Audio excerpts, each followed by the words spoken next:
welcome back to week 6, part 2, where we are talking about ethics, where we're talking about appropriation, where we're talking about sampling, copyright, and we had the concept of fair use,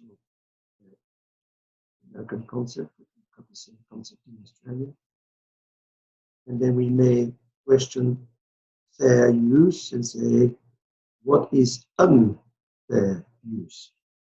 Is there such a thing actually as unfair use? In 2000, a French photographer named Patrick Cariou published Yes Rasta. It's a book of dramatic black and white portraits of Rastafarians set against the lush Jamaican landscape. We've got an example there. So we've got Patrick Cariou's photograph, and then we've got something that is, of course, a direct use of that photograph transformed by Richard Prince in 2008. Now, let me point out already that Richard Prince is a conceptual artist. So 8 years after the publication of the book by Patrick Cariou, Richard Prince debuted his Canal Zone series of collages, which use several dozen of Cariou's images. So he does cropping out or tinting bodies and backgrounds, adding daubs of paint, washed faces. What he does, he uses the original and transforms it. Now, let's face it, his work would not be conceptual without the reuse of the work of somebody else. That requires a bit of an explanation, but I suspect you see where we're coming from. Then, we must take into consideration that Prince, as a conceptual artist, did not seek Cariou's permission to use the photographs. Several of the collages sold to private collectors for a total of more than $10 million. So, of course, it was a commercial transaction. The question then may arise as to, did he do it for pure commercial gain, or did he do it as a conceptual artist? The answer is probably going to be both. But is that really what the question was? So, let's look at some of the implications. Cariou, claiming copyright infringement, sued both Prince and New York's Gagosian Gallery, which exhibited the collages and published them in a catalog. Note that exhibiting the collages is not the same as publishing them in a catalog.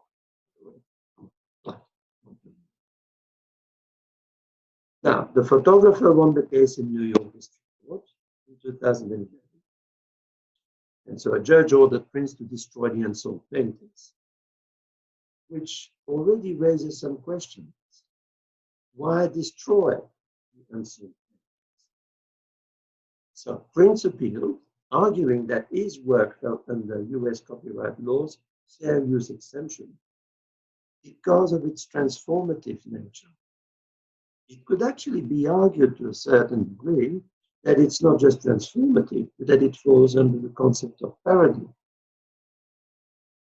Indeed, last year, and that is, I'm not sure that it was 2018, but actually, so when the case went to appeal, the appellate court largely agreed with that argument. It so happens that Prince was asked, were you trying to create anything with a new meaning or a new message? And he was pretty honest about it, and he said no. So why then did the judges agree with Prince? Of the 3 judges sitting on the appellate court, 2 judges made the surprising argument that Prince's work could be transformative even without commenting on Cariou's work or on culture, and even without Prince's stated intention to do so. Now, there are a couple of interesting things. Just be aware that in cases, particularly when it goes to appeal, be it 3 judges or 5 judges, you're very seldom going to have unanimity, which means that law is complex and we cannot preempt decisions by the court. The other point that is very interesting here is that although Cariou, so Prince, perfectly honestly said, no, I was not trying to create a new meaning or a new message. That does not mean that the use of the work is not new. Right? And indeed, there is an issue here of culture as well as work. And even if Prince stated that he did not intend to create anything with a new meaning or a new message, it can actually be argued that it was the creation of a new work, because it recontextualizes it completely, actually. So we need to be aware of those considerations. Unfair use. Here we've got something else, right? We've got Instagram pictures. Same artist has kept pushing the boundaries of acceptable appropriation with a series of works where he has blown up people's Instagram images without permission. Note that without permission is bolded. What he argues is that he re-photographed them. And of course, he sold them. Now, is that appropriation? Does that infringe copyright? Or are there other issues arising with this? Could there be issues of invasion of privacy? But let's come back. Copyright. The interesting thing is that they haven't been prosecuted. Some of the people whose photographs were appropriated have countered by selling their own prints of the images. So what happened here is that people, rather than to say, we'll take you to court, started actually selling images. And so they profited, although not as much as Prince, from the work that Prince had done. The kind of dynamic culture. Now, court cases resulting in favor of the copyright. One famous case like that is Johnny Cash and Gordon Jenkins. In that instance, Cash was forced to pay the composer Jordan Enkin $75,000 for using lyrics and melody from Jenkins' 1953 track, Crescent City Blues. So Cash uses this as the basis for his own 1955 song, Folsom Prison Blues. Cash changed the song's theme, right? So from the lonely women looking to escape from a prison of murder, to the lyrics, including the classic opening lines, I hear the train coming, it's rolling round the bend, they're similar enough to warrant a lawsuit. Again, here we need to be very careful, because if you intend to sue for copyright, what is similar enough? It took 15 years from the release date of Jenkins' copyright owner to sue Cash. That as well raises some questions, doesn't it? So, Crescent City Blues by Jordan Jenkins. Why did he wait 15 years? Folsom Prison Blues by Johnny Cash. One of the issues here has to do also with popularity. How well known is the work originally? How well known is the work that copies the original? What are the financial incentives to sue? It would be relatively meaningless to sue if the work that is argued infringing copyright law does not make any money for the person infringing the copyright law, if infringement occurred at all. Court cases resulting in favor of the copyright holder: Vanilla Ice and Green and Bow. So Vanilla Ice sampled Green and Bow's Sun Under Pressure. He did that without consent or license in 1993. So that's not under dispute. And we need to be very careful there. Sometimes those cases, the consent is already under dispute. In this case, there was no dispute there. He used it, Vanilla Ice used it without consent. Ice Ice Baby hit #1 on the charts in the United States, and it was the biggest hit of his career, of Vanilla Ice's career. What did he do? Well, he altered the rhythm of the bass line, thinking he would therefore avoid any question of credit, royalties, license, or even permission.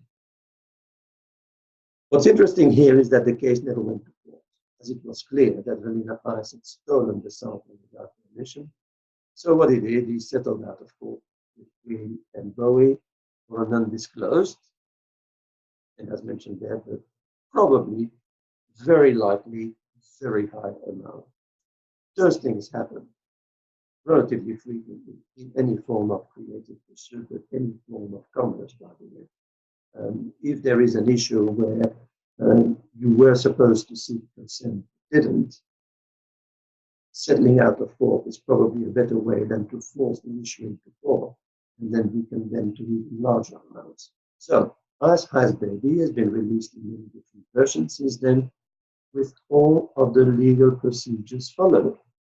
So here is a situation where actually what happened is that it's not just that the original writers were compensated in one way, then what followed was abiding by the normative rules for copyright.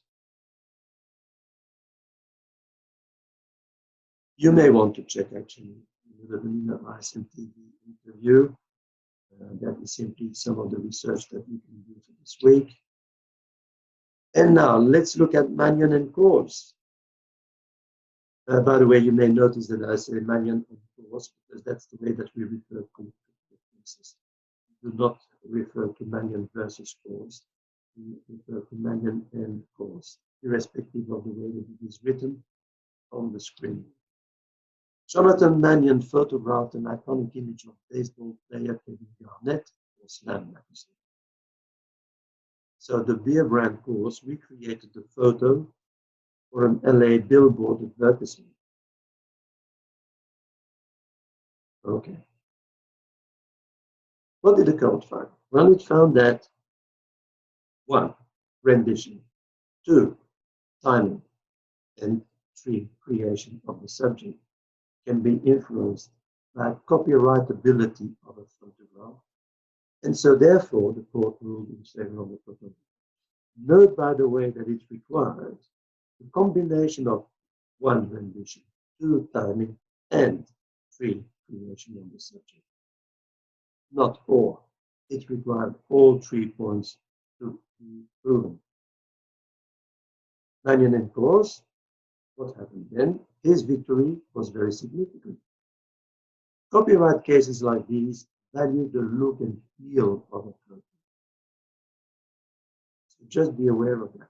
Look and feel of it. And as Mannion said in a 2013 interview, photographs now have a foot to stand on.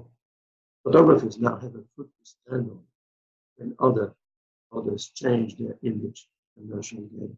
And again, we're talking here about commercial gain. Would that necessarily hold if it was not commercial gain? That is something that we would have to look at cases. So, what we need to consider is that look and feel of a photo are just as important as the actual picture of the photo.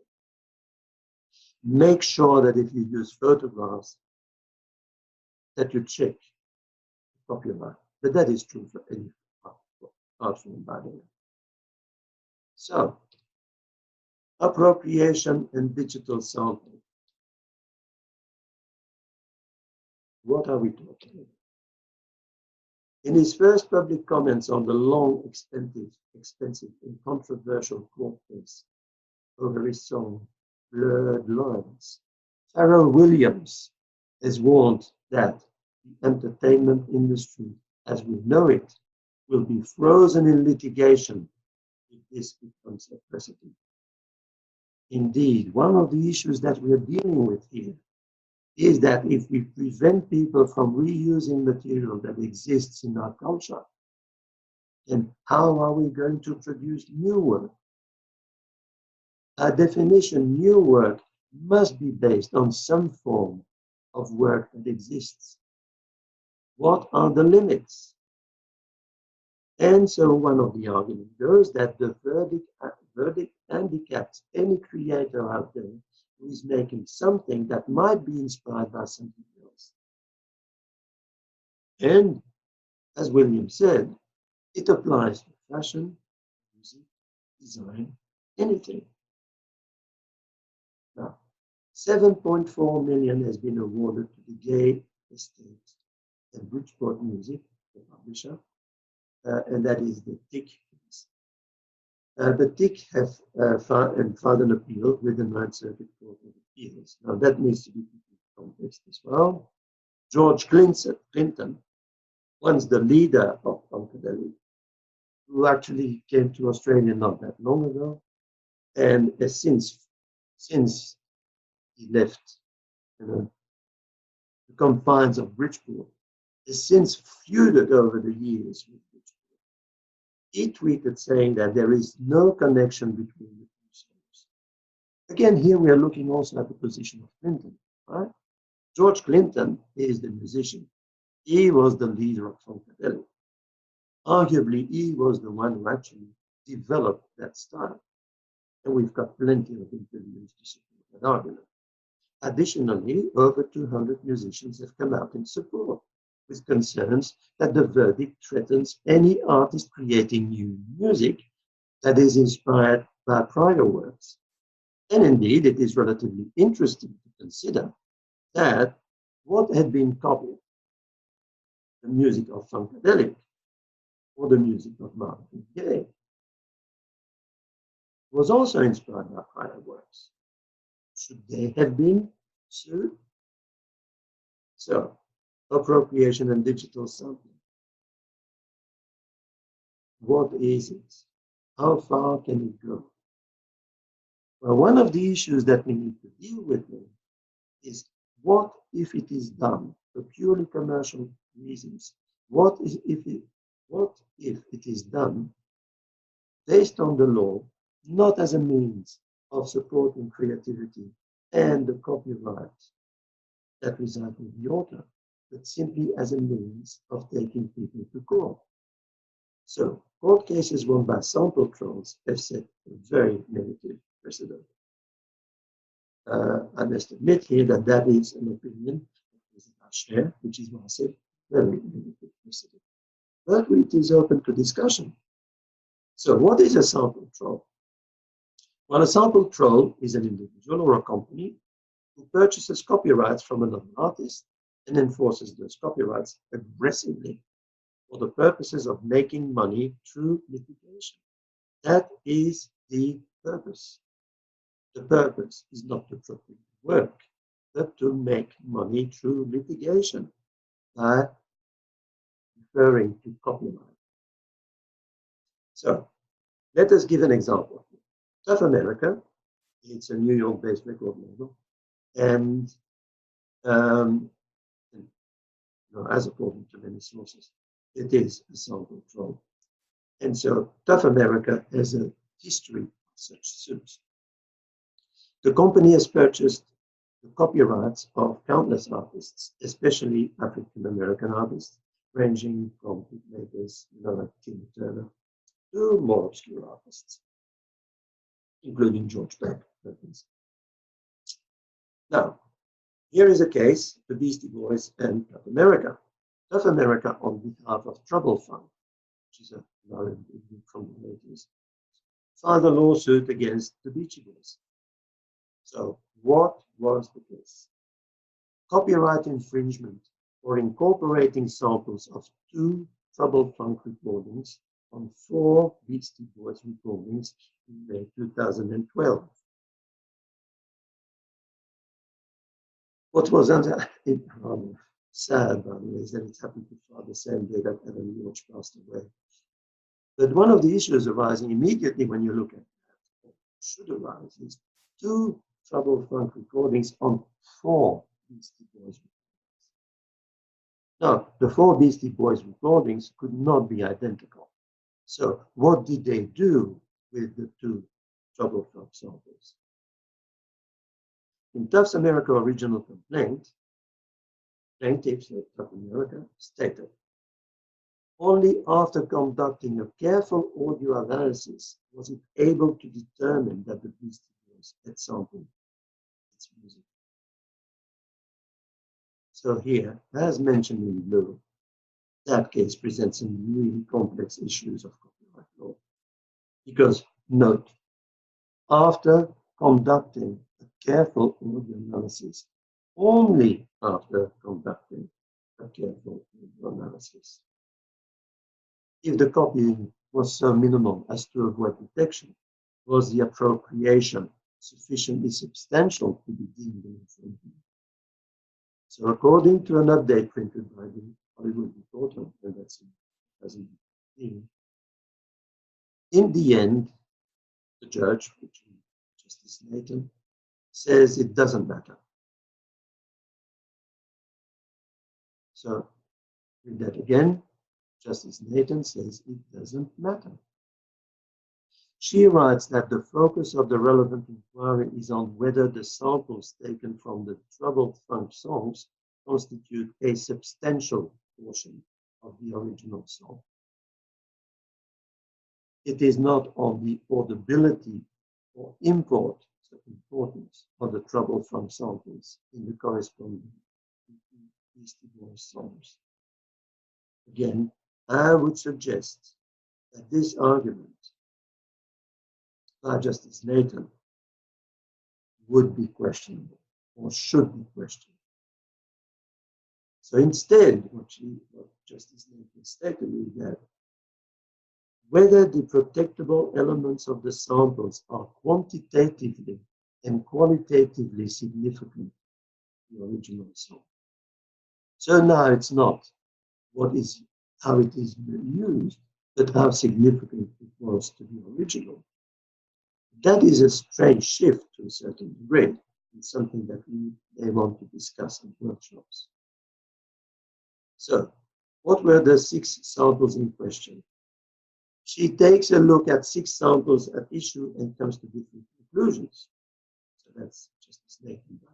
Ultimately, Justice Nathan finds the band guilty on 2 of the 6 counts. One which includes a 1-second sample of Shadrach. The judge throws out claims that the Beastie Boys sample from those songs dropped the bomb, the 3 different songs on board. One claim was rejected because the sound effect played often accompanies a visual image of a falling object in cartoons or movie and doesn't qualify as being original enough. A second, because a 3-second drum beat wasn't deemed as significant to the original song. And a third, a 6-second piece of music for the same reason. One point that I would like you to think about here as well is, let's look at what those segments were. 3-second, 6-second. Is that still reasonable in the context of copyright protection? Now, Tough America alleges that it had to conduct a careful audio analysis to determine the use of each troubled funk sample in the Beastie Boys recordings. That the samples were incorporated in a manner that concealed their use of casual listening. What is the difference between concealing the use of material and not having used the material in the first place? Does the concealment indicate that they used the material, or does it actually mean that they simply were influenced by the material? So many questions that we may want to talk about in the workshops and tutorials. But it is sure that it has set a precedent for future hearings regarding sampling, which are concealed casual listening. And let's not forget that any cases in America are also valid in Australia in terms of case law. That doesn't mean that they were necessarily dominant, but we need to consider them. We need to take them So, appropriation and digital sampling. We see an endless battle ensuing on whom to protect, where the lines of infringement should be drawn, the fine balance between protecting art and stifling it. That is a big issue. In attempting to manage some of the ethical problems, our current legal system, and let's not forget, law and ethics are not the same. Legal system creates or encourages other problems. Are those problems then related to ethics? Yes.